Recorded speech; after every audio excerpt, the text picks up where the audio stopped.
c'est la première interview qu'on fait en intérieur. Ouais. J'ai l'impression que ça fait professionnel de fou, genre. Je Je me sens professionnelle.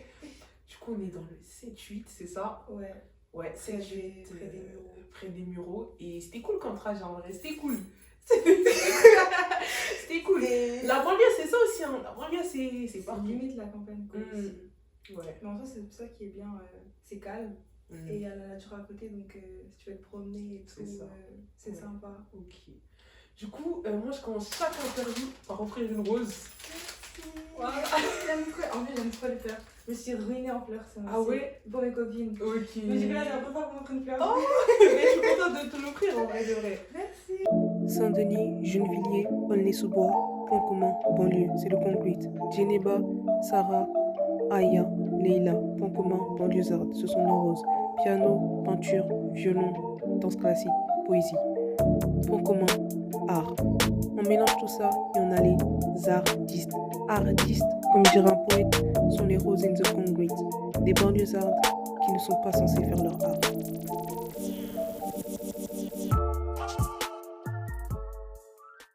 Est-ce que tu sais pourquoi j'offre une rose à chaque début d'interview? Non. Enfin, Ouais. j'ai vu un peu, mais. T'inquiète, je vais réexpliquer. En fait, j'offre une rose à chaque début d'interview parce que comment le projet il est né parce que j'étais dans ma chambre et tout, j'avais 18 ans, voilà. Mais aussi, on va dire ce qui m'a fait un tilt, c'est quand j'ai lu un livre et dans ce livre, en fait, l'autrice, elle avait repris un poème de Tupac Shakur qui s'appelle The Rose That Goes from the Concrete, en gros la rose qui a poussé dans le béton. Et en fait, qu'est-ce que la rose pour Tupac? C'est tous les jeunes et tout qui réussissent à faire des trucs de fou malgré qu'ils viennent de banlieue et qui viennent des coins reculés, genre sombre gris et tout. Mais c'est quand même des roses qui poussent là-bas. Et c'est pour ça que moi je considère que vous êtes des roses. Parce que vous faites des trucs exceptionnels dans des lieux un peu paumés. J'aime trop l'analogie. Et en plus, c'est trop marrant parce que j'ai écrit un poème. Genre, exactement, c'est sur ça. En plus, j'étais pour une de mes meilleures amies qui s'appelle Rose. Oh. Et... Incroyable. Et ça disait. C'était quoi Ah, j'ai oublié. Je peux aller chercher mon téléphone. Vas-y, carrément. Ah oui, c'est bon, je me souviens. C'était la beauté de ton âme éclot dans les cassures du bitume. Tu es une de ces fleurs étincelantes, attirant tous les regards parmi l'océan gris de ce monde. Waouh. Waouh, ben c'est exactement ça. Genre c'est. Mais c'est exactement ça en vrai de vrai. C'est justement pour parler de justement ces beautés, ces roses qui poussent dans la cassure du bitume. C'est exactement ça. Et c'est pour ça que je vous offre des roses. Merci. Ah, je vais bien la garder celle-ci. Elle va sécher comme ça dans mon atelier longtemps. Voilà. Donc en vrai, comme je t'avais dit un peu par message et tout, on n'est pas là pour faire une interview formelle et tout. C'est une discussion à cœur ouvert de toi, qu'est-ce que je fais, moi, qu'est-ce que je fais. Et genre que chacun se... Voilà. Se livre. Voilà, se livre. Alors toi, Lily Jo, c'est ça. D'ailleurs, très beau prénom. Lily Jo, genre ça fait très artiste et tout. Lily Jo. Qu'est-ce que tu fais finalement? Je fais plein de choses, mais principalement ce qui me tient le plus à cœur dans tout ce que j'entreprends, c'est surtout la poésie et le dessin. À côté, il y a 1 an, 2 ans, j'ai commencé la musique, donc je fais de la contrebasse aussi. Tu sais que j'ai fait de la contrebasse. C'est vrai? Je te jure, j'ai fait de la contrebasse, j'avais 8 ans, j'en ai fait 1 an, ma mère elle a dit c'est trop lourd. Arrête. Et après elle m'a inscrit au violon. Violon? Je te promets. Et t'as continué le violon? Ouais, pendant 10 ans. J'ai arrêté il y a 3 ans. Et c'est littéralement aussi, mais trop marrant parce que c'est grâce au violon que j'ai lancé ce média.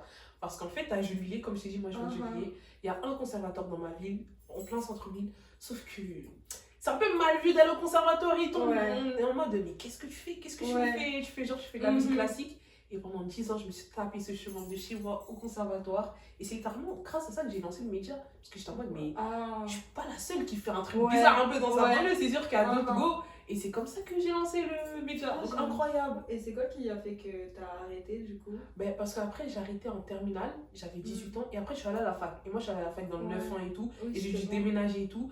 Et je me voyais pas rechercher un conservatoire dans le 9 ans à faire du violon. Du coup, j'ai dit, bon, je quitte. Et c'est comme ça que je suis arrêtée. Chez toi, même pas. Arrêté mais j'ai arrêté comme ça. Mais peut-être que je devrais m'y remettre. Hein. Mais tu penses que t'as gardé les trucs et tout? Je pense que j'ai gardé, mais pas au même niveau que j'avais avant. Parce que tu sais, moi, ce qui est marrant, c'est qu'à la base, je voulais faire du violon. Oh. Et en fait, j'ai écouté, parce que j'avais jamais fait d'instrument, je voulais écouter comment ça sonnait. Je me suis dit, en fait, c'est pas possible. Genre, je pourrais pas casser les oreilles de ma famille pendant que je suis en train d'apprendre. Et du coup, je suis descendue de la famille jusqu'au dernier, la contrebasse. Je me suis dit, là, même si c'est grave, si je fais des fausses notes, au moins, ouais, la contrebasse, ça peut, tu peux dissimuler un peu. Et puis j'aime bien parce que il est énorme. Et je sais pas, je trouve ça allait bien avec ma personnalité. En vrai, je te vois faire de la contrebasse. Je te vois bien faire de la contrebasse. Mais ça j'ai commencé il y a 2 ans. Et encore, je faisais pas très fréquemment. Enfin, il y avait plein de cours, je disais, ouais, je suis désolée, je peux pas venir. Parce que j'étais en prépa pour rentrer en école d'anime au même moment. Et bon, spoiler alert, au final, je fais même plus d'animation. Mais j'ai continué la On en reparlera. Ok, trop cool. Mais ouais, donc principalement poésie, dessin et musique. Ok, trop cool. Poésie, musique, dessin. Ouais. Tout ça vient d'où? C'est familial, il y a une histoire autour de toi. Le dessin, mes 2 parents, ils ont toujours dessiné. Mon père, il dessine très très bien. Enfin, il dessinait très très bien parce qu'il a arrêté. Et il reprend maintenant, je crois, 10 ans après. Ah oui. Et j'ai commencé à dessiner. C'est un peu aussi grâce à ma mère. Parce que quand j'avais 3 ans, elle a repris ses études justement dans le dessin. Et donc elle avait les 2 enfants en bas âge, elle faisait des devoirs le soir et moi je la regardais comme ça, elle faisait des carrés de camailleux de couleurs et tout, il y avait plein de pastels, plein de feutres et moi je faisais mes trucs et pour moi c'était des œuvres d'art. En plus j'ai trouvé les dessins, bon j'ai tout jeté là, c'est dommage. Mais non, faut pas. Franchement j'ai regretté, à l'heure d'aujourd'hui encore j'ai regretté, c'est pour ça maintenant j'ai plus rien. C'est des archives, non, c'est des archives. C'est ça, mais j'étais trop fière de moi et aussi on n'avait pas beaucoup d'argent avec ma mère. Et il n'y avait pas beaucoup de jouets. Et donc, les seules choses qu'elle avait à disposition, c'est le matériel qu'elle avait déjà et les feuilles. Et je me souviens, j'avais pas le droit de dessiner juste sur le recto de la feuille, il fallait que je dessine sur le recto verso. Et tu l'as vu toute la chair. Et du coup, c'est venu de là. Et aussi parce que il y a plein de raisons qui m'ont poussé au dessin en vrai. Quand j'étais en maternelle, il y a plusieurs ateliers, genre dîner, Lego et tout. Et moi, je détestais ranger. Ah, ok. Et c'était ce qui avait le plus efficace. Et donc, le dessin, c'est parti de là. Écrire. Alors, écrire, c'est un peu aussi une histoire marrante parce que depuis que je suis petite, j'ai toujours l'impression que mon âme, elle est un peu lourde. Enfin, qu'il y a que c'est plus profond que ce que ça devrait être pour mon âge. Et je me souviens, je cherchais toujours, je savais même pas forcément bien écrire ou beaucoup de mots, mais j'étais toujours en train de faire le mouvement comme si j'avais des choses à dire sans pouvoir vraiment les écrire.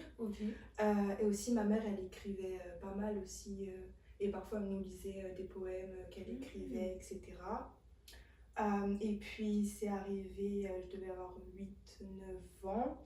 Et mon père, il travaillait, parce que mes parents sont séparés. Donc c'est garde alternée. Et si je suis en vacances une semaine chez l'autre, il n'y a pas moyen que ça change. Et du coup, il travaillait, donc on était seuls à la maison avec ma première petite sœur. Parce que j'ai une sœur avec mes 2 parents et une demi-sœur du côté de ma mère. Donc que des filles. Que des filles. Et on s'ennuyait vraiment de fou parce qu'on avait fait le tour de la DS, on avait fait le tour de la télé, il n'y avait plus rien à faire. Et on a ouvert l'ordinateur, on a commencé à écrire pour inventer des histoires et tout. Et c'était la première fois et j'ai pas décroché de la journée. Genre je faisais que écrire. Et il y a plein de gens qui parlent de comment ils ont découvert leur passion pour le dessin et tout. Et moi j'ai ressenti beaucoup de culpabilité longtemps par rapport à ça. Parce que pour moi le dessin c'était juste là. J'avais jamais découvert. Oui, je vois. C'était juste, c'est ce que j'avais, c'est la première chose vers laquelle je m'étais orientée. Alors que l'écriture, vraiment, ça m'a réveillée. Après, c'était vraiment, je faisais que lire, que ça. Et pendant longtemps, j'ai eu un peu, pas une crise d'identité, mais j'ai poursuivi la voie du dessin. Sans pour autant me sentir vraiment à ma place, en me sentant un peu comme une imposteur parce que c'était pas toute ma vie le dessin et je refusais d'admettre que c'était pas toute ma vie. Et du coup, pendant très longtemps, j'ai délaissé toutes mes autres passions et j'ai fait que ça parce que j'avais l'impression que pour être légitime dans ce que j'aimais, il fallait en fait que je mange dessin, que je dorme dessin, que je fasse tout le temps que du dessin. Alors que en grandissant maintenant, en fait, ma personnalité elle est beaucoup plus multiple que ça. il y a plein d'individus différents. Mhm. Et chacun son chemin, au final, on se construit tous différemment. Et ça vient nourrir ce que toi tu fais quand tu t'autorises à explorer différentes choses, quoi. Wow. Voilà. Ça fait écho ce que tu dis, même avec moi et tout. Pareil, j'écris aussi. Oh, Mais ça, il n'y a pas longtemps que j'assume ouvertement que j'écris. Parce que, pareil, comment j'ai commencé à écrire, j'étais chez ma tante, en vacances. Mais genre, c'est un truc de fou, j'étais en vacances. Et chez ma tante, c'était trop bien. Il y avait deux choses que je faisais toujours chez elle. Jouer aux Sims et écrire. Genre, j'écrivais des histoires et tout, pareil et tout. Genre, j'étais à fond dans mon délire. Et j'avais commencé par écrire, je crois, des petites histoires comme ça, des nouvelles. Et très rapidement, je crois, à partir du collège ou même CM2, j'ai commencé à écrire des poèmes et tout. Mais le truc qui était un peu vicieux, j'ai pris conscience de ça après, c'est que j'écrivais tout le temps quand j'étais triste. C'est-à-dire que j'arrive pas à écrire quand je suis dans un état que la tristesse. Et pareil que toi, genre, petite, après, tu vois, on a tous des vécus et tout. J'ai pas vécu des trucs de fou, mais j'ai quand même vécu des trucs, tu vois. Ouais, j'ai vécu des trucs et... Dur. Ouais, et comme... Ben moi, j'ai un grand frère, tu vois. Donc, on est deux, donc un grand frère et une petite soeur, moi. Et je savais pas de qui en parler, tu vois. Et pareil, j'écrivais et tout. Mais plus, on va dire, des poèmes ou quoi. Même des mots comme ça. Très durs que... Aujourd'hui, j'arrive pas à relire. Parce que genre, si je les relis, c'est comme si, tu vois... J'ouvre un truc que j'ai pas envie d'ouvrir. Donc, cette relation avec l'écriture, c'est venu comme ça un peu aussi, tu vois, l'écriture. Et ça, j'assumais pas que je le faisais, tu vois. Et quand le violon, il est arrivé, pareil, j'assumais pas que je faisais du violon. Genre, pour te donner des exemples, même quand j'allais au conservatoire et tout, des fois, je faisais des détours pour pas passer en plein centre-ville. Comme je t'ai expliqué avant, c'était un peu mal vu et tout de faire du violon. Des fois, je faisais des détours pour pas croiser, tu vois, des gens de ma classe, des gens de l'école, des gens du collège, du lycée. Juste parce que... pareil que toi, à ce point, genre, je me sentais pas légitime de faire un truc, alors tu vois. que t'aimais ça. Est-ce que t'aimais ça? En soi, j'ai pris du temps à aimer, genre. Le violon? Ah, j'ai pris du temps de fou à aimer. Je crois que j'ai commencé à aimer le violon les 4 dernières années que j'en ai fait. Pourtant, j'en ai fait 10 ans. Wow. Ouais. Et c'est quoi qui t'a poussé à continuer si... En fait, ma mère, elle était en mode... Parce que c'est elle qui m'a inscrit de base, genre, tu vois. Et c'était ma mère, elle était en mode, ouais, mais fais du violon, non. Mais je crois que j'ai vraiment aimé le violon et genre la musique, on va dire classique et tout, les 4 dernières années que j'ai pratiqué. Et si tu avais pu choisir toi ton propre instrument, t'aurais pris quoi? Ben, je pense qu'avec le recul, c'est quand même une bonne décision que ma mère m'a inscrit au conservatoire, mais de moi-même, je sais pas si j'aurais fait un instrument, tu vois. Moi, j'étais pas instrument, moi j'étais sport de fou à la base, genre j'étais pas musique, truc artistique et tout. Même on va dire ce côté artistique, je l'ai découvert super tard, je l'ai découvert à 18 ans, genre il y a 3 ans. Du coup, parce que j'ai 31 ans, 3 ans, mais il y a 3 ans, mais je l'ai découvert super tard. Pour moi, j'étais pas artistique, j'étais pas artiste et tout. Mais peut-être que, comme tu le dis, en fait, j'avais ce sentiment d'illégitimité, genre autour de moi, on va dire dans ma famille et tout, ma mère ou mon père, ils sont pas forcément artistes, tu vois. Mais après, j'ai découvert que artiste, c'est pas forcément être dessinateur, être réalisateur. En fait, c'est des petits trucs que tu fais par-ci par-là. Et quand je me suis interrogée sur ça, en fait, je me suis dit, en fait, mon père, il a quand même une âme d'artiste. Parce que, genre, il dessine tout le temps. Genre que... Mais genre, lui, il dessine plus des maisons et tout, il est plus en mode architecture et tout. Et je me suis fait cette réflexion, mais c'est vrai qu'en vrai, dans la vie, il n'est pas architecte, il a toujours dessiné. Et avec le recul, j'ai pris conscience que, en fait, j'avais le droit, moi aussi, d'être artiste. Donc c'est pour ça que ça fait grave écho ce que tu dis et tout, le fait de... Mais tu te sentais pas légitime dans le dessin. Du coup, tu as voulu faire de ça toute ta personnalité, alors qu'à côté, tu aimais d'autres choses. Et donc, c'est archi intéressant. Donc, merci pour ça. Merci pour ça. Après, artiste, c'est aussi une façon de vivre. C'est pas juste tu dessines, t'écris, parce que on vit tous des choses différentes, mais c'est pas tout le monde qui est capable d'interpréter ce qu'il a vécu pour en faire quelque chose.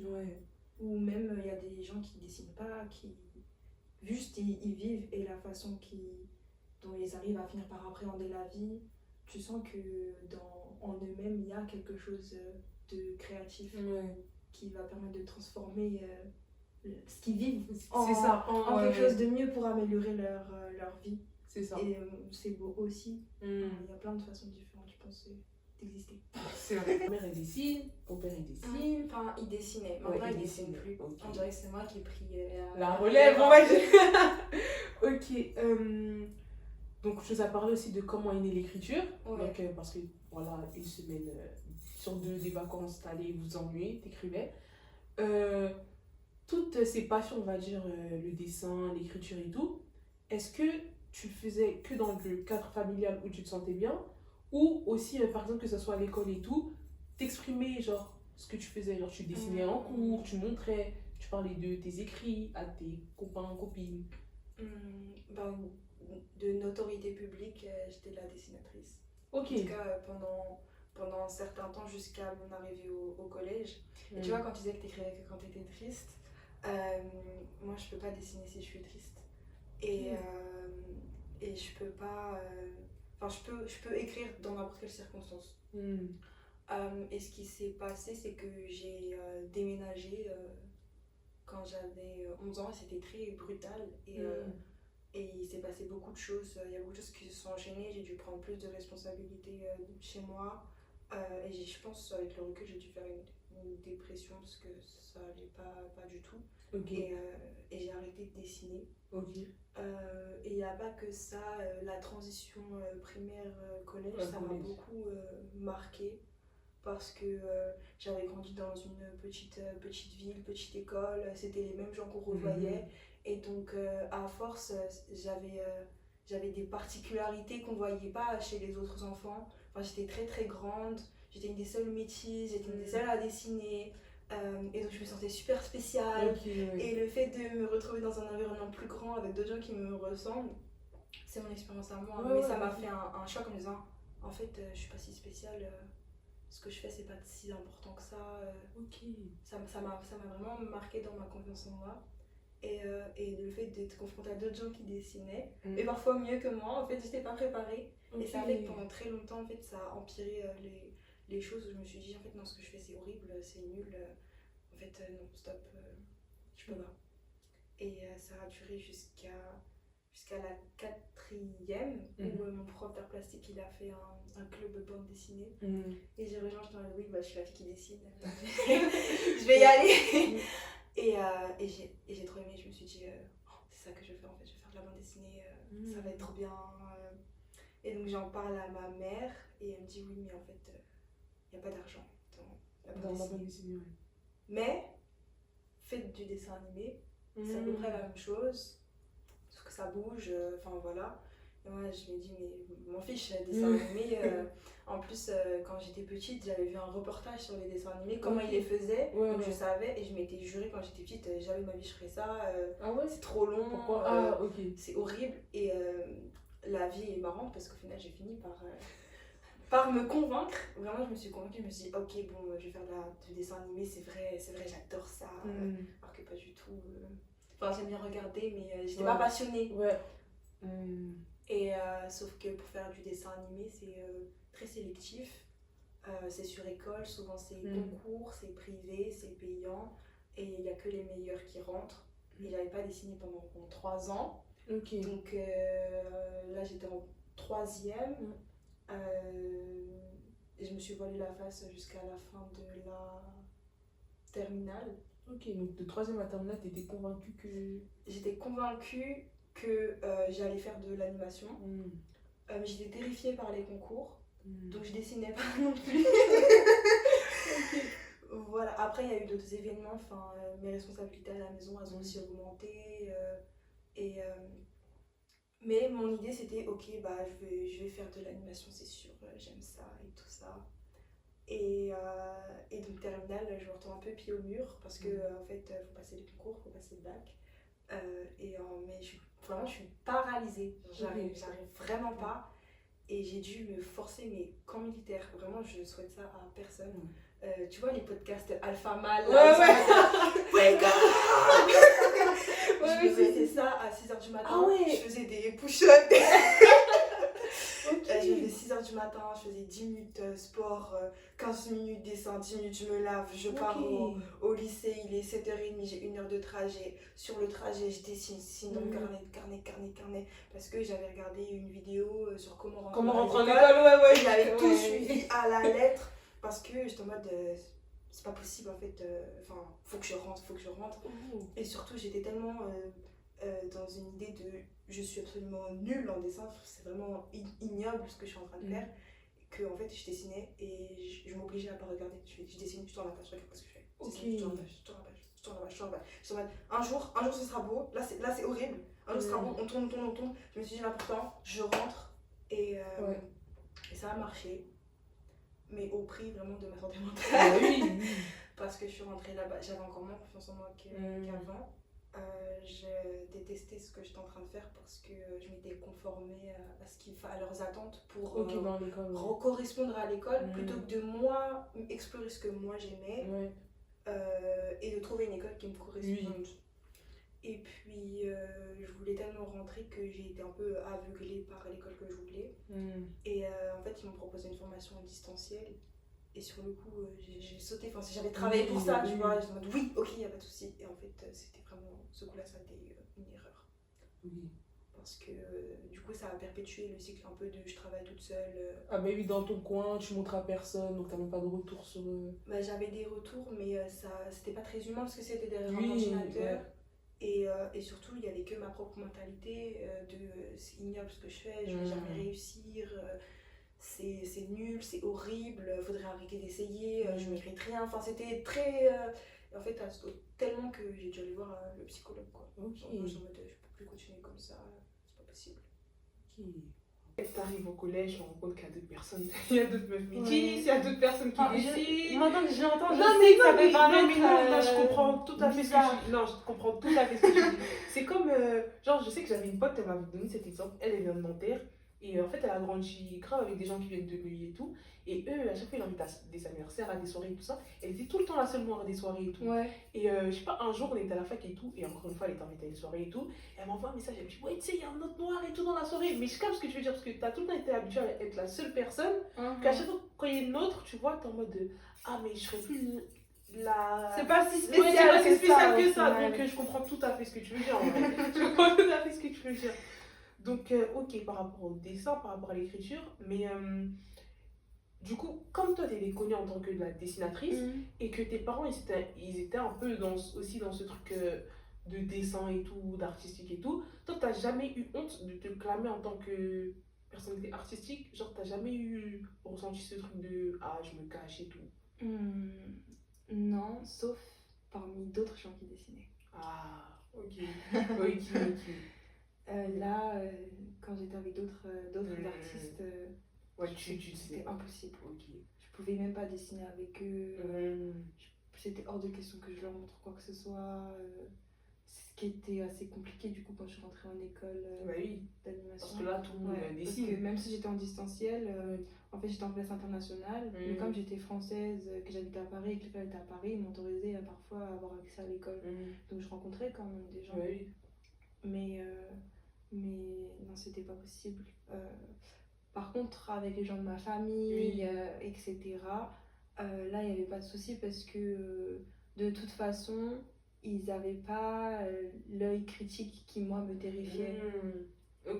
Ils pouvaient soit aimer parce que ça leur parlait, pas aimer parce que ça leur parlait pas. Mais je savais qu'il n'y allait pas avoir ce jugement vis-à-vis de la technique. Oui, ok. Et moi, c'était le fait d'être qualifiée de nulle qui, moi, me terrifiait vis-à-vis de gens que moi, je considérais bons. Parce que j'avais pas, encore une fois, ce recul de me dire, bah, je peux travailler pour que ça s'améliore.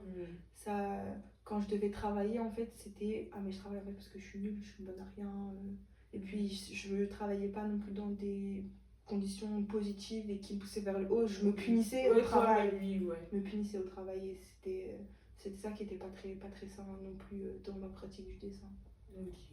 On va un peu aller dans le futur. Donc, lycée, comment ça se passe? T'es encore dans cet état d'esprit mental je suis trop nulle toi, ou même pas, t'es, comme tu l'as dit, terminale quand tu te mets une déterre pour les... Bah justement, là ce que je viens de dire, c'est passé une fois que j'ai été acceptée.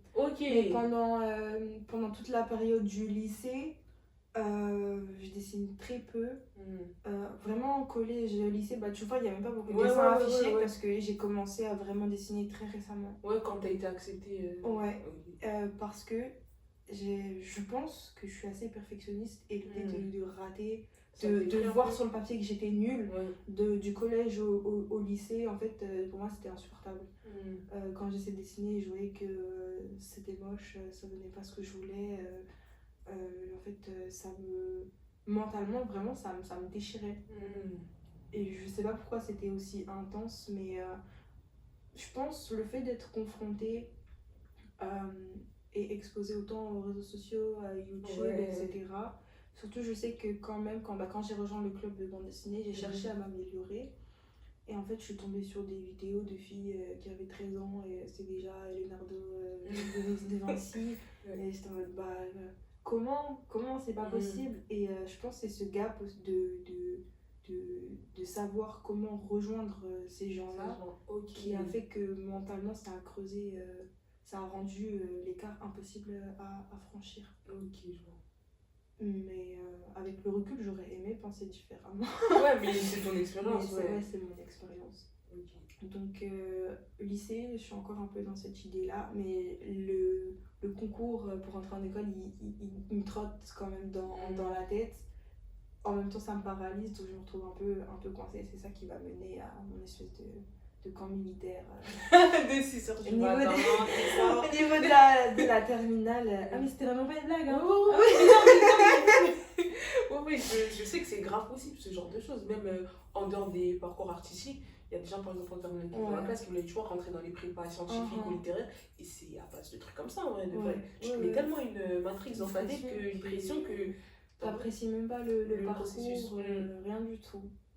Donc là, t'as accepté en prépa ou en école directe d'animation? En prépa d'animation. Mais la prépa, elle est dans l'école. Ah, ok, prépa intégrée dans l'école. Enfin, non, c'est pas intégré, tu dois repasser le concours. Ah, tu dois repasser le concours après? Ouais, donc l'enfer, c'est 2 fois, c'est pas. Ah ouais.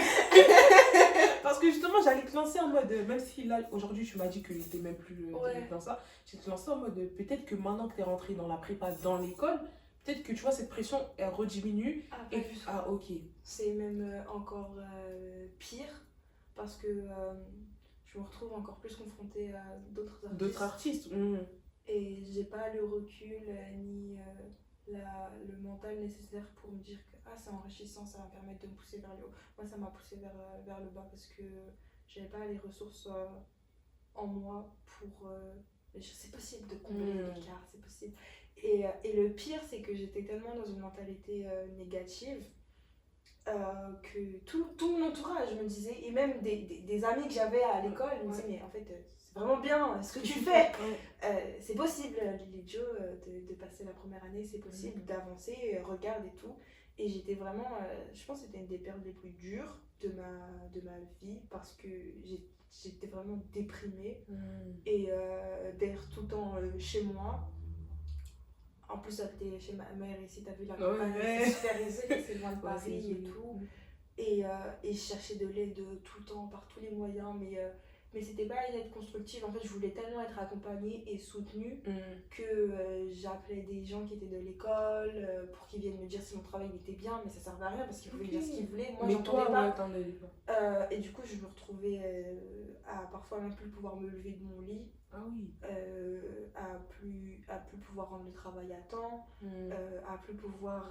J'avais pris des cours à Paris aussi pour m'améliorer, j'arrivais plus à me lever pour y aller, et malgré tout, il fallait continuer, il fallait dessiner. Et donc, au final, j'ai fait toute l'année, j'ai tenu toute l'année parce que je me suis donnée pour rentrer ici. Même si je regrette le choix que j'ai fait, c'était pas le plus éclairé, je vais faire hommage à tous les efforts que j'ai fait et je vais aller jusqu'au bout. Et au final, j'ai fini en liste d'attente pour la première année. J'avais 6 places, j'étais 6e, et je suis la seule de la liste d'attente à ne pas être entrée dans l'école en première année, dans l'école que je visais. Et c'est là où j'ai eu un déclic, et pour la première fois, j'étais pas négative vis-à-vis de ça. En fait, j'avais juste l'impression que c'était un signe qu'on disait c'est presque ça, mais c'est pas ça. C'est presque ça, ce qui est bon pour toi, c'est presque ça, mais c'est pas ça.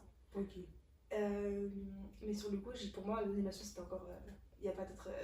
C'était que ça. Du coup, je suis allée dans une autre école à Orly et j'ai déménagé chez ma grand-mère. Donc, ça m'a un peu éloignée de ma sœur familiale où j'avais beaucoup de responsabilités, où parfois aussi c'était tendu. Et c'est ça aussi qui m'a permis d'avancer et de me libérer mentalement. Et qui m'a permis d'avoir plus d'espace pour réfléchir à ce que j'aimais vraiment, ce que je voulais vraiment.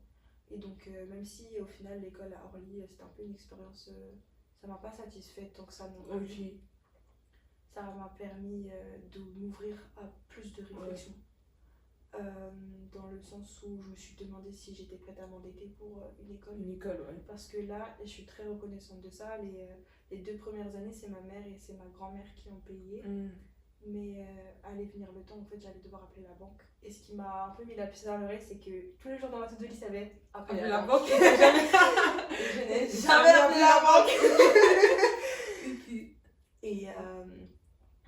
Et ce qui était très bien, c'est que pendant je suis restée 7 mois chez ma grand-mère. Et pendant 7 mois, la seule chose que j'avais à faire, c'était mes devoirs et aller à l'école. Et ça faisait super longtemps que c'était ça, parce que je devais m'occuper de ma petite sœur chez ma mère. Parce que ma mère, elle était un peu malade. Et c'était en fait, la vie, ça peut être calme, il n'y a pas besoin de stress. Et je me suis dit, mais est-ce que c'est cette vie-là que je veux pour moi? Est-ce que c'est dessiner tous les jours? Est-ce que je suis prête à m'endetter pour ça? Est-ce que c'est ça qui me fait vibrer? Est-ce que j'ai envie de faire les projets qui me demandent dans cette école? En fait c'était non. Et au fond de moi, ça criait, j'en pouvais plus, j'avais envie de m'autoriser à faire les choses que je voulais faire. Et donc, un soir, j'ai mis de côté les projets pour l'école. Je me suis dit, c'est pas grave, là, je dessine que pour moi. En plus, c'est le dessin qui est là que j'ai fait. Ah, ok. Et alors, j'ai fait... Et ça m'a trop inspirée. Et j'ai commencé à écrire mon recueil de poésie. Trop bien. Et donc j'ai commencé à écrire, j'écrivais et tout. Ça s'est fait même un peu avant le dessin parce que quand j'étais un peu déboussolée du changement d'environnement, j'écrivais vite fait dans mon téléphone mais j'y pensais pas et tout ça. Et puis à mes 20 ans, mon anniversaire, une de mes meilleures amies elle m'a offert lait et miel Berry Picard. Oui, si je connais mais je l'ai jamais lu. Et ben personnellement, on aime ou on n'aime pas, mais moi ça m'a fait un déclic où tu vois cette mentalité que j'avais qui était de l'écart il est trop grand entre moi, je pourrais jamais faire ce que j'ai envie de faire et tout, ça s'est effondré parce que ces pommes ils sont super simples et ils sont super impactants aussi. Et je me suis dit en fait, c'est possible, j'ai pas besoin d'être la meilleure pour faire ce que j'aime. Et en fait, je vais pas faire d'animation, moi je vais être poète. Et du coup, j'ai commencé à écrire mon recueil, ça s'est fait super vite dans la première partie. L'école. Aux oubliettes. J'ai dit à ma mère que j'arrêtais, j'ai dit à mon père que j'arrêtais, j'ai dit à ma grand-mère. C'était plus difficile ma grand-mère parce que c'est elle qui payait mon année. Et j'avais peur, j'appréhendais de sa réaction. Mais elle était juste. Bah tu vois, je t'avais dit. Toujours écouter les grand-mères. Et elle a recommencé à manger et c'était la fin Et elle m'a dit mais du coup tu veux faire quoi et tout ça et j'y avais réfléchi et en fait j'avais passé les 3 dernières années à m'investir à fond leur corps, santé mentale, âme dans le dessin. Et j'avais, comme je t'ai dit, j'avais négligé tout ce que j'avais à côté. Et en fait à un moment donné j'ai fait un craquage. Je me suis dit en fait c'est pas possible. Et qu'est-ce que j'aimerais faire vraiment? Je me suis dit j'aimerais chanter, j'aimerais apprendre l'arabe, j'aimerais dessiner pour moi, j'aimerais faire mes poèmes. J'ai dit ok on va faire tout ça. Du coup j'ai commencé à chercher des profs d'arabe et tout, j'ai vu c'était 70 € l'heure. C'est vrai. Non. Et du coup j'ai vu que à la Sorbonne ils avaient un cursus d'arabe, que si t'étais pas du tout initié et tu pouvais prendre 10 heures, il y avait 10 heures de cours par semaine. Et t'avais quand même accès à la bourse donc j'allais avoir un revenu. Et entre temps du coup j'ai lâché l'école, on était début avril. Et de avril à septembre je me suis trouvé un travail. Et j'ai fait mon argent et j'ai juste commencé à vivre la vie pour moi. T'as ce déclic de, on va dire, la banque t'a un peu sauvé parce que ce truc de appeler la banque. Je me voyais tellement pas m'endetter. Je me voyais tellement pas m'endetter pour quelque chose où au fond j'avais fini par réaliser que je m'étais forcée parce que je parlais pas du cinéma d'animation avec la même passion que les gens autour de moi, ni du dessin. J'avais même fini par avoir du ressentiment pour le dessin. Même à l'heure d'aujourd'hui, c'est difficile, une relation c'est un peu compliqué avec le dessin. Pour différentes raisons, parce que depuis petite je m'identifie à ça et j'ai du mal à m'en éloigner pour aller vers d'autres choses tout aussi enrichissantes. mais aussi parce que j'ai beaucoup souffert à travers ma poursuite de la perfection dans le dessin. Et parce que le dessin, c'est un peu ingrat comme média. Enfin, tu arrêtes 1 mois, 2 mois, tu perds tellement. C'est tellement angoissant. En fait, il faut tout le temps être, être comme ça si tu aspires à un certain niveau. Ok. Du coup, on va parler de la partie écriture. Oui. Tu nous as parlé d'un petit recueil quand même. Du coup, l'écriture, c'est un peu ça, on va dire, qui t'aide à penser à autre chose, on va dire, pendant cette période. C'est un peu complémentaire parce que quand je dessine vraiment pour moi, ça m'aide aussi d'une certaine façon. C'est plus toutes les contraintes que je me suis imposées vis-à-vis du dessin qui ont rendu ça difficile. Mais l'écriture, c'est un peu de l'alchimie où je vais vivre des choses un peu dures que parfois j'ai du mal à comprendre. Et à la fin, ça finit par être un poème ou un texte. Et c'est juste beau à lire ou à partager. Et ça donne un peu du sens à ce que je vis. Ça m'apaise beaucoup parce que c'est un refuge au final. C'est pas grave, peu importe si je comprends pas ce que je ressens, si c'est dur, je peux en faire quelque chose, je peux prendre le temps de trouver les bons mots pour décrire. Et je pense que ça parle aussi à d'autres gens. Mais pendant la période où j'étais en distanciel avec la prépa, je me suis dit je vais faire un compte pour partager mes trucs à moi. C'était même pas de la poésie à la base, c'était juste je partageais moi mes dessins, rien que pour moi et mes amis, genre une safe place. Et je cherche un nom et je trouve pas, enfin tout est pris sur Instagram. Tout est pris sur Insta, Et puis je sais pas comment, vraiment c'est descendu du ciel, genre ça résonne dans ma tête, ça me dit diatribe. Et du coup je le rentre et c'est pas pris, du coup et je sais même pas ce que ça veut dire diatribe, et je regarde sur internet et en fait ça veut dire violente critique. Et je me dis waouh, en fait c'est ça, parce que ce qui se passe dans ma tête c'est tout le temps ça. Et au final ça évolue et tout, et je commence à partager mes premiers poèmes et tout ça, et mes amis ils étaient pas du tout au courant que je faisais de la poésie. Autant le dessin je partageais, mais la poésie jamais, parce que c'était trop intime. Il y a pas de secret en poésie, et même à l'heure d'aujourd'hui je refuse, il y en aura jamais, parce que c'est une conversation de moi à moi. Et au pire, si j'ai pas envie de la partager, je la partage pas. Mais déjà j'ai déjà du mal à être authentique tout le temps dans la vie de tous les jours. Je peux pas non plus m'enlever ça, quoi. Mais je partage, et les retours de mes amis sont époustouflés. Ils se disent mais Lily-Jo, tu nous as caché ça, quoi. Et même des gens avec qui je suis pas forcément super proche, enfin, on est bonnes amies, mais on n'a pas une relation aussi proche que avec mes meilleures amies, ce qui est normal. Et on me fait des retours, on me dit mais en fait là tu me touches, là ça m'a touchée, là j'ai eu les larmes aux yeux, ce que t'écris ça me parle, je ressens ce que tu dis, et je me dis waouh, en fait c'est du pouvoir de guérison que tu possèdes. Exactement. Et je me dis ok, pendant une certaine période, vas-y, tous les lundis je vais poster, je vais être régulière. De toute façon j'avais tellement écrit que il y avait de quoi poster. Et les poèmes que j'ai postés, c'est même pas les poèmes qui sont dans le recueil, genre tellement. Et du coup ça c'était à peu près au même moment où j'ai dit à ma grand-mère que j'allais faire l'école. Et en parallèle j'écris le recueil, et le recueil aussi c'était, tu sais, des fois il y a des trucs dans la vie et tu sais, c'est plus fort que toi, c'est plus grand que toi. Et donc juste après avoir lu le recueil de Rupicor, il me dit arrête, je vais être poète, tout ça. Pendant une semaine j'écris. Je crois que je vais écrire 70 poèmes dans la semaine. C'est mon recueil. Et c'est comme ça qu'il a été fait. Et c'est comme ça qu'il a été fait. Wow. Et après je me dis oui, mais je suis pas seulement poète, enfin, j'ai travaillé dur pour dessiner. Je mérite aussi d'avoir un projet où je dessine pour moi. Du coup je me dis je vais illustrer le recueil. Et c'est là que commence la partie un peu plus difficile, où tu vois bien que y a encore les dessins, c'est pas fini, enfin le recueil n'est pas terminé. Ça va faire 1 an bientôt en plus que j'ai commencé.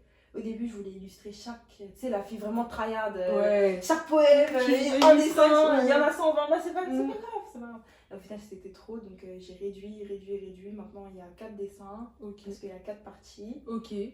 Et du coup, j'ai fait un dessin par partie. Là, c'est le dernier qui me reste. Waouh. Donc ça sera bientôt disponible. Ah, Alors. ça va bientôt disponible. Et ce qui est beau et à la fois dur dans le processus, c'est que c'est très long. Pas parce que c'est très dur de dessiner, mais c'est parce que dans la vie, il y a des hauts, il y a des bas. Mentalement, ça va pas. J'ai vécu des expériences difficiles avec le dessin, donc des fois ma relation avec c'est compliqué. Et donc c'est jeté moi non plus, je vais aller dessiner, puis je vais pas toucher pendant 2 mois, et je vais culpabiliser, donc je vais pas revenir. Mais en fait, il faut quand même que ça avance, parce que je me suis promis que j'allais le finir.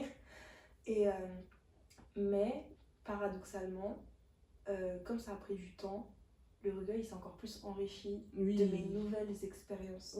Ça veut dire que auparavant, quand j'ai créé le recueil, c'est de toutes les expériences traumatisantes que j'ai vécues de mes 10 à mes 20 ans. Et après ça, en fait, je continue de vivre des nouvelles expériences, mais à travers le prisme de quelqu'un qui a déjà travaillé sur ses angoisses, sur ses traumatismes et tout ça. Donc il y a une approche de la vie beaucoup plus positive et beaucoup plus assurée. Et donc mes poèmes me parlent aussi de cette expérience-là. Et je les ajoute au recueil. Et au final, ça donne une œuvre très complète où on fait le tour, en fait, de quelqu'un de très esselé, apeuré, angoissé, mal, qui avance et qui au final s'épanouit dans sa vie. Donc c'était un peu un mal pour un bien que ça prenne autant de temps. Même là, c'est même pas encore fini. Et ouais, au final, je pense que c'était important que ça prenne du temps. Mais bon, là, je t'avoue que je suis un peu frustrée parce que je voulais finir avant la fin de l'année. Et là, on n'y est pas, quoi. En plus, ça m'a bien appris une leçon parce que le dernier dessin, il est là, hein. Mais en fait, je l'ai raté. Je l'ai raté.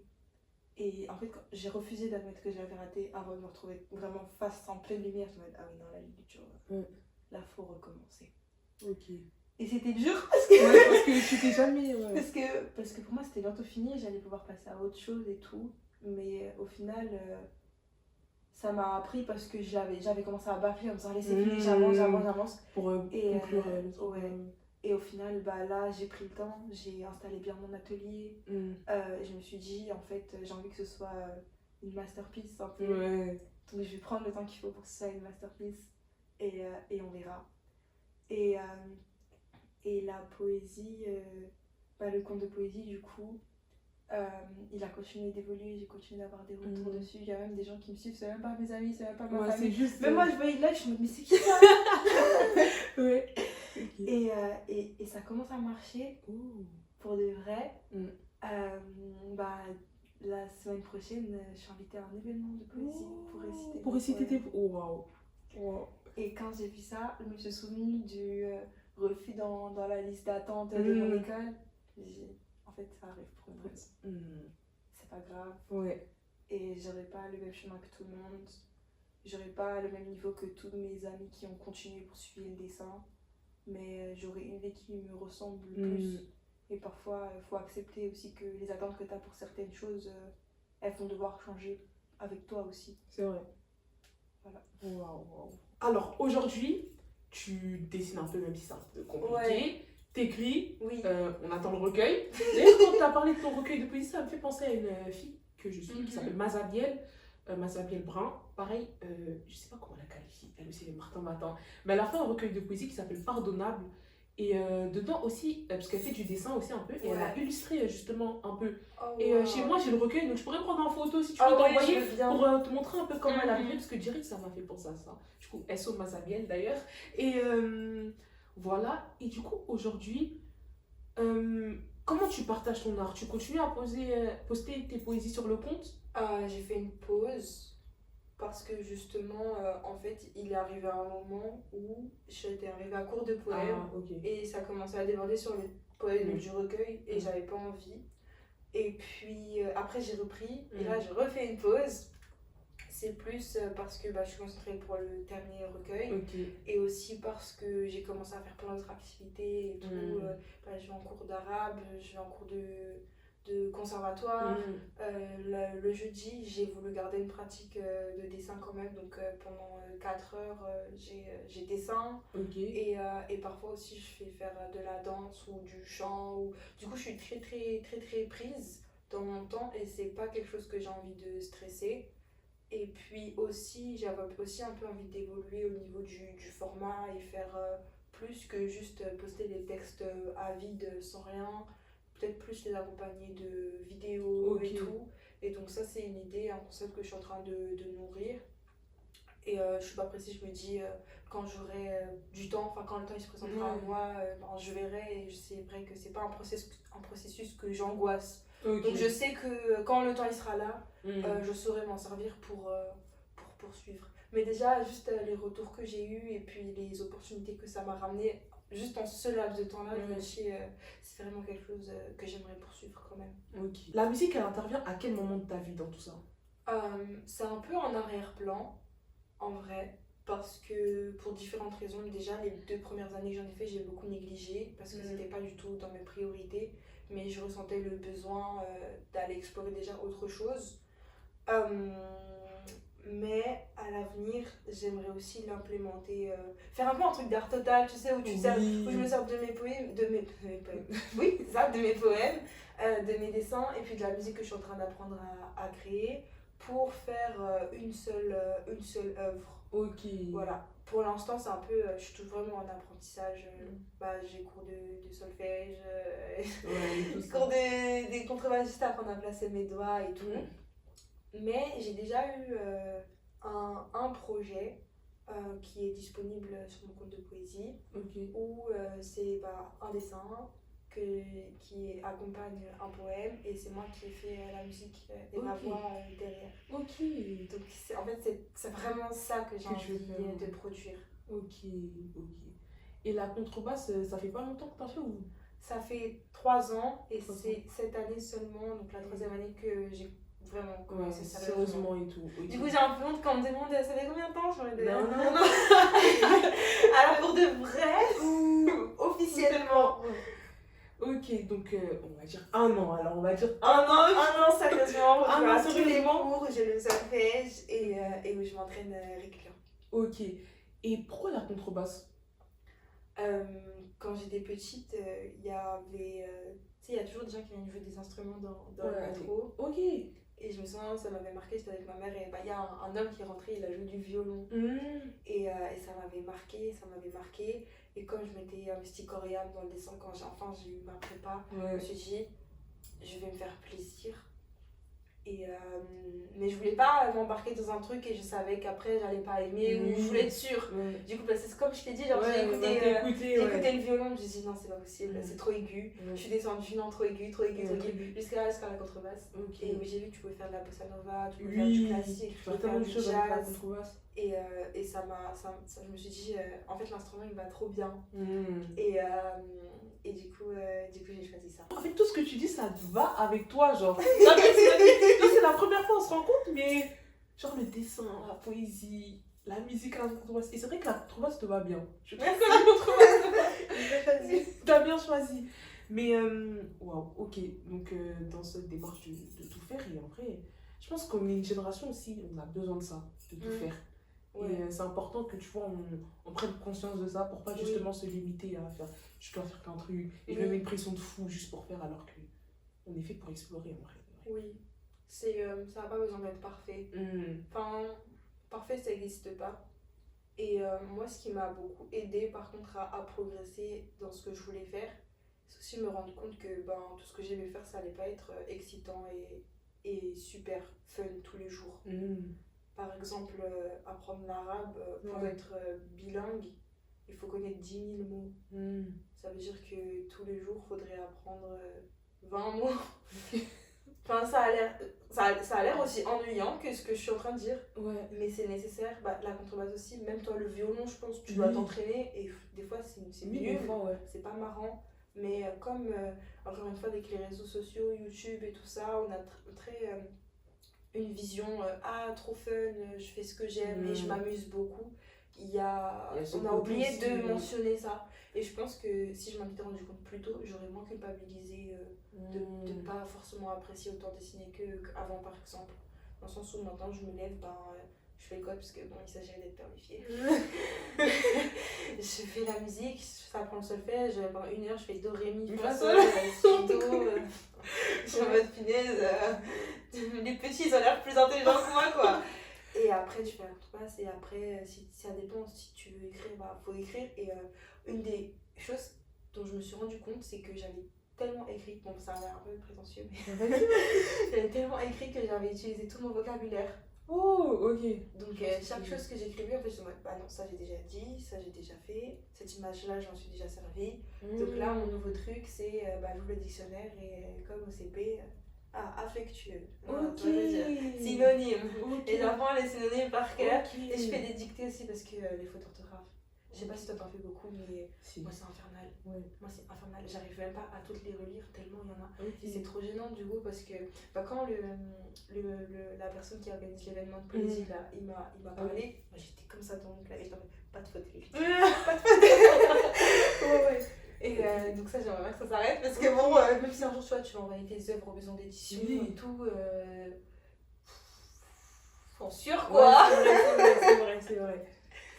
Mais ouais, c'est pas marrant tous les jours. Mais ça veut pas dire que t'aimes pas. Oui, c'est juste qu'il y a des trucs. Il y a des étapes, il y a des étapes dans la recette qui vont vraiment pas être marrantes, mais à la fin, ça se donner quelque chose de plutôt fun. C'est plutôt vrai, cool. c'est vrai. T'as parlé un peu de ton entourage, tes amis et tout, notamment par rapport au dessin, au conte, même de poésie et tout. Toi, autour de toi, hormis tes parents et tout, au niveau artistique, tout à l'heure, tu as parlé de tes meilleures amies et tout. Est-ce qu'elles étaient un peu dans cette mentale et tu vois, durant tout ce long périple et tout, elles ont pu t'accompagner? Ou comme tu l'as dit, toi, tu étais tellement en mode négatif que quoi qu'on puisse te dire, ça servait à rien. Quoi qu'on me dise, ça servait à rien. Ok. Parce que je sais pas comment le cerveau humain fonctionne, mais quand on me disait c'est beau, je leur disais pas, je leur disais merci. Mais dans ma tête, je me disais, tu te mens à toi. Ok. C'est pas vraiment beau, moi j'arrive à le voir. Et ce qui était compliqué, c'est que j'ai eu du mal à gérer aussi mes relations pendant cette période. Et donc il y avait beaucoup d'isolement. Ok. Et au final, j'ai eu l'impression que mes amis ils ont fini par avancer et moi j'étais pas là pour avancer avec elles.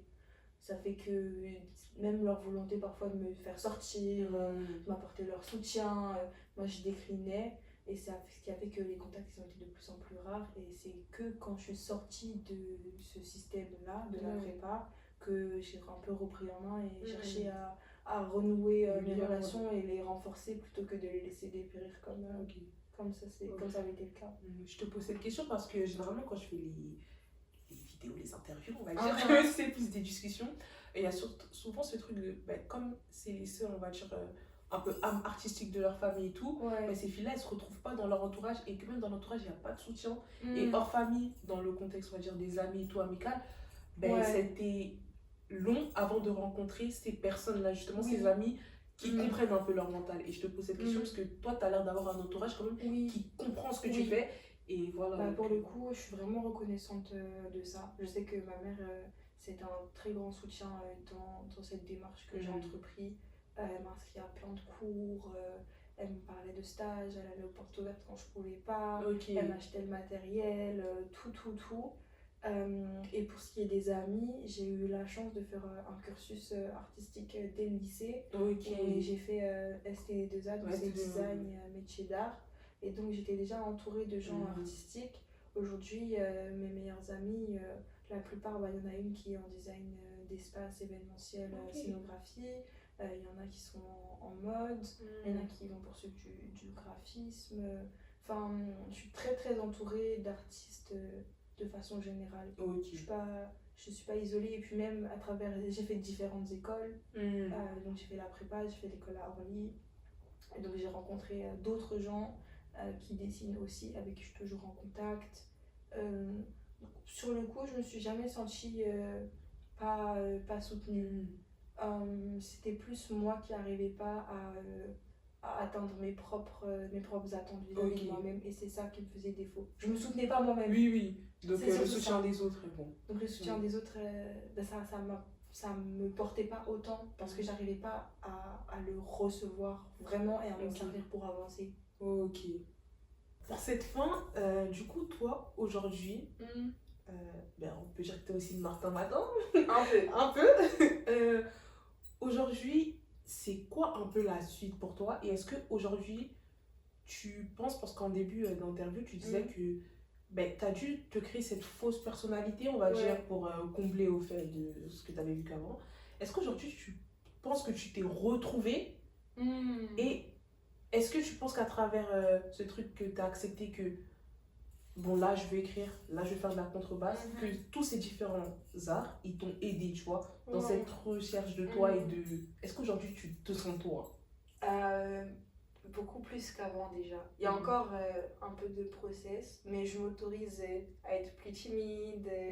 Je me force pas à prendre beaucoup de place si j'ai pas envie. Ce genre de choses. Je suis beaucoup plus transparente aussi sur ce que je ressens vis-à-vis des gens que j'aime. Et ce qui m'a permis d'accepter ça, c'est aussi à travers l'art accepter que j'aimais différentes choses et j'étais capable de bien faire dans différentes choses et que c'était pas nécessaire d'être parfait, juste moi au final, et que ça avait tout autant de valeur que le reste. Ok. Je sais pas s'il y a une autre partie à la question auquel j'ai pas répondu. Non, t'as répondu. T'as répondu. Donc t'as toujours été soutenue et tout, et ça c'est grave une grâce en plus. C'est vraiment ouais, important. Je sais que j'en discutais il y a pas longtemps plus avec une de mes amies, ne serait-ce qu'hier, mais on parlait du fait, tu vois, d'être le mouton noir de sa famille, blablabla, et puis à quel point. Mais ça te fait grandir super vite déjà, parce que t'as pas le choix de compter que sur toi-même. Mais c'est archi cool si toi en vrai t'as toujours ce soutien. Mais du coup, quand tu dis à ta grand-mère, bon, je rachète l'école d'animation, elle, ça se passe bien. Ta maman, ça se passe bien aussi quand tu lui dis ça? Ma maman, elle m'a vu souffrir pendant toute la prépa. Donc, elle me dit, fais ce qu'il y a de mieux pour toi. C'est plus à mon père que je dois expliquer pourquoi je continue pas l'école d'animation. Et lui aussi, il me dit, tu sais ce que tu fais. Mais je sais pas s'il a vraiment compris. S'il a vraiment compris les raisons qui m'ont poussé à changer. Mais alors aujourd'hui, ça se passe très bien. Il comprend pas trop pourquoi je fais de l'arabe, mais c'est pas du tout une discussion qui revient de façon négative. Genre vraiment, mon entourage, sur ce coup-là, on m'a jamais forcé à faire quoi que ce soit. Même quand ma mère, elle me dit c'est mieux d'aller en animation plutôt que faire de la bande dessinée, c'est toujours pour mon bien, c'est pas pour me brider dans mes pulsions, dans mes envies créatives, ni mes poursuites d'études. Même là, je fais de l'arabe, quel métier pour faire après, mais on pose pas la question de façon accusatrice. C'est juste pour comprendre. C'est juste pour comprendre et continuer de me soutenir aussi, je pense. Ok. Mais du coup, là, quand tu leur as dit que tu voulais devenir poète et tout? J'ai pas évoqué le sujet de façon tout à fait claire. Ils me voient écrire mes poèmes. Ils savent que j'ai un événement la semaine prochaine. Des fois, le soir, je pars à des événements de poésie pour écouter et tout. Je viens. Mais c'est vrai que en fait, c'est plus une vocation que je garde secrète. Pas parce que j'ai peur, tout ça, mais c'est plus c'est mon bout de chemin à moi. Et j'ai les pieds sur terre, j'ai des solutions ailleurs, mais mon rêve à moi c'est ça. Et j'ai pas besoin d'en parler forcément à beaucoup de gens. Bon là je le dis dans l'interview, c'est propice, mais sinon je suis pas là à déclamer, je vais être poète, je vais juste finir mon recueil, on va voir où est-ce que ça mène, et puis peut-être que j'en ferai d'autres, et puis peut-être que je ferai autre chose. Pour le coup là je suis un peu comme toi Martin Matin. Je vis un peu plus au jour le jour. Et ça m'aide, ça change de la personne que j'étais avant, à vouloir atteindre des grands objectifs, à faire 600 plans et à être super angoissée, à être très mal. Aujourd'hui, je fais l'interview, demain, je finirai mon dessin et autres, et on verra la suite. J'aime bien terminer par te poser la question. En fait, maintenant que je t'ai expliqué le concept des roses, tout ça, qu'est-ce que tu aimerais dire à une autre rose? Qui nous écoute, ou peut-être la prochaine que je vais interviewer et tout. De pas se sentir coupable d'être une artiste avec peu d'œuvres. On reste des artistes quand même, et qu'il y a toujours une raison, et que l'art en premier c'est nous, et de prendre soin de nous la santé mentale en premier. Je sais que j'aurais rien pu créer de bien ou de grand en allant mal avec moi-même. Et donc c'est quand j'ai commencé à m'occuper de moi qu'ensuite j'ai pu me libérer pour créer. Il y a une phrase qui dit l'inverse de la dépression, c'est pas le bonheur, c'est la création, c'est l'expression. Et ben je te jure que ma pote chère, elle a posté cette photo genre. Ouais. Oui, mais c'est incroyable. Attends, carrément je vais pleurer. Hier, j'étais sur Twitter et elle a littéralement posté genre cette citation. C'est Mais c'est l'expression. fou. Waouh. Ouais.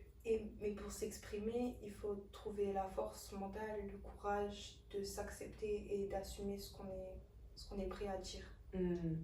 Et je trouve que c'est ça le plus important en tant qu'artiste, c'est assumer ce qu'on est prêt à dire. Waouh. Je peux rien ajouter après ça. Vraiment, waouh. Merci. Et en plus, pendant que tu parlais, ça m'a fait rappeler que je voulais te lancer sur autre chose. Ouais. L'arabe. L'arabe. Ah, mais oui. C'est vrai que je dis ça sans contexte. Et ben en fait, je suis libanaise. Ok. Enfin, ma mère est libanaise. Ouais. Elle est née au Liban et elle a fui la guerre. Oui. Et de ce fait, la langue elle était assez absente à la maison parce qu'il y a eu une rupture culturelle et puis même elle a eu besoin d'avoir cette transition de climat de conflit à un climat de paix. Donc ça a été absent de la maison. Mais justement, ça va dans cette recherche artistique que j'ai eue. Il y a aussi une recherche culturelle. Parce que mon père aussi, il est martiniquais guadeloupéen, mais c'est un peu le même process où la culture elle est un peu absente dans mes deux foyers. Donc, puisque j'ai décidé que j'allais prendre du temps pour moi me trouver, ça m'a semblé important aussi d'aller faire des racines. Tout à fait. Ok. Voilà. Pas de soucis. Mais merci à toi en tout cas, Lily Jo. Merci à toi. Merci à toi, vraiment merci à toi d'être livrée. Comme ça, genre, vraiment, ça m'en parlait. Ça m'a parlé. Et on attend le recueil. Sans pression. Sans pression. Je dis juste, on attend le recueil. Et là, un de mes objectifs, vraiment, ce serait... J'ai 21 ans dans 20 jours. Oh. Donc dans 20 jours, j'espère que le dessin qui est juste en face de nous, il sera fini. Ok. C'est ça mon petit défi. mon petit défi. Ok. Mais merci encore, Lily Jo. Merci.